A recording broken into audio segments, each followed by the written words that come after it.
World express channel में हम एक आलेख प्रस्तुत करने जा रहे हैं जो कि दिवंगत सेना अध्यक्ष बिपिन रावत जी को समर्पित है। उनकी यादें हमेशा के लिए प्रेरित करती रहेंगी, उनके विचार हमेशा हमारा पथ प्रदर्शन करते रहेंगे। लेख लिखा है राजकुमार हंस ने। वर्ल्ड एक्सप्रेस चैनल में हम आपका स्वागत करते हैं और इस लेख पर आपकी प्रतिक्रियाएं चाहते हैं और आपसे हम निवेदन करते हैं कि इस लेख का ज़्यादा से ज़्यादा आप प्रचार प्रसार कीजिए, क्योंकि राष्ट्रभक्ति की ज़रूरत बहुत है हमारे भारत में। लेख इस प्रकार है। भारत की तीनों सेनाओं के प्रमुख बिपिन रावत का ऐसे समय एक कथित हादसे में चले जाना जब चीन पाकिस्तान से देश की सुरक्षा को भारी खतरा बना हुआ है, काफ़ी चिंताजनक है। जनरल रावत एक ऐसे बहादुर महान सपूत का नाम था जिनकी रगों में भारत भक्ति का जोश, जज्बा, जुनून था। उन्होंने कभी कहा था, दुश्मन को पहली गोली हमारी नहीं होगी, लेकिन उसके बाद गोलियों की कोई गिनती भी नहीं होगी। हमें याद आता है रावत का वह निर्भीक संबोधन जो उन्होंने नई दिल्ली में आयोजित रायसीना डायलॉग 2020 में दिया था, और उन्होंने कहा था कश्मीर घाटी में 10 और 12 साल के लड़के लड़कियों को कट्टरपंथी बनाया जा रहा है, जो चिंता का विषय है। पाकिस्तान बारंबार सीज फायर का उल्लंघन कर रहा था। तब साहसी रावत ने सिंहनाद करते हुए कहा, अगर पाकिस्तान चाहेगा तभी युद्ध विराम चलेगा।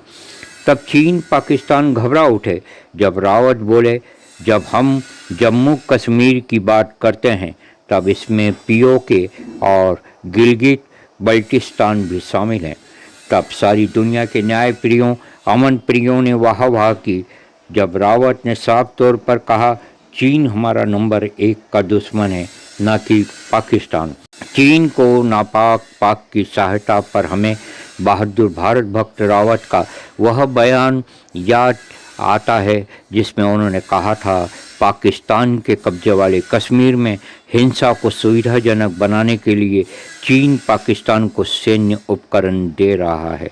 इंदौर के डेली कॉलेज में अपने शानदार उद्बोधन से समा बांध दिया था बिपिन रावत ने। उन्होंने यहाँ 3 महत्वपूर्ण मंत्र दिए थे। प्रथम, देश सबसे पहले और सब बाद में। दूसरा, असफलता से कभी मत डरो, उससे तो हमें बार बार कुछ नया सीखना चाहिए।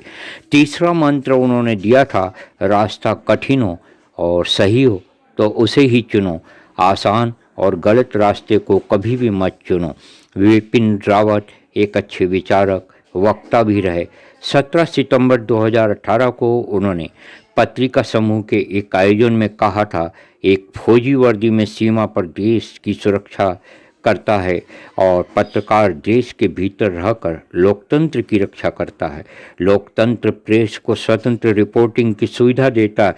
मीडिया पारदर्शिता के साथ कार्य करता रहे। मुझे इस बात पर गर्व है कि भारतीय लोकतांत्रिक देश है और हम पारदर्शी पत्रकारिता के प्रति जागरूक हैं। लोकतंत्र की रक्षा में पत्रकारों की भूमिका बेहद ही अहम है। पत्रकार देश और समाज का हित का ध्यान रखें। खबर देने के पहले वे एक बार दिल पर हाथ रखकर अंतर्मन से विचार जरूर कर लें कि वे जो दिखाने और लिखने जा रहे हैं वह देश और समाज के लिए कितना हितकारी है। पत्रकार पत्रकारिता के नैतिक मूल्यों का ध्यान जरूर रखें। ये अमूल्य उद्बोधन है रावत जी का। बिपिन रावत हमारे मध्य सशरीर आए नहीं हैं, लेकिन उनके विचार हमेशा ऐतिहासिक धरोहर बन चुके हैं। शहीद आजम भगत सिंह जो वर्ल्ड एक्सप्रेस चैनल के आदर्श हैं और विश्व के आदर्श हैं, उन्होंने कभी लिखा था, विचारों की कभी मृत्यु नहीं होती है।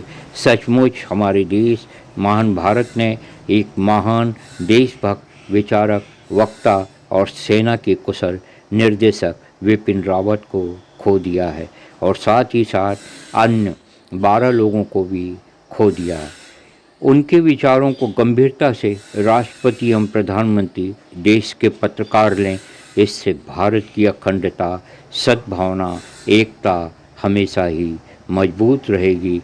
इनकलाब जिंदाबाद, शहीद आजम भगत सिंह जिंदाबाद। बताइए ये लेख आपको कैसा लगा?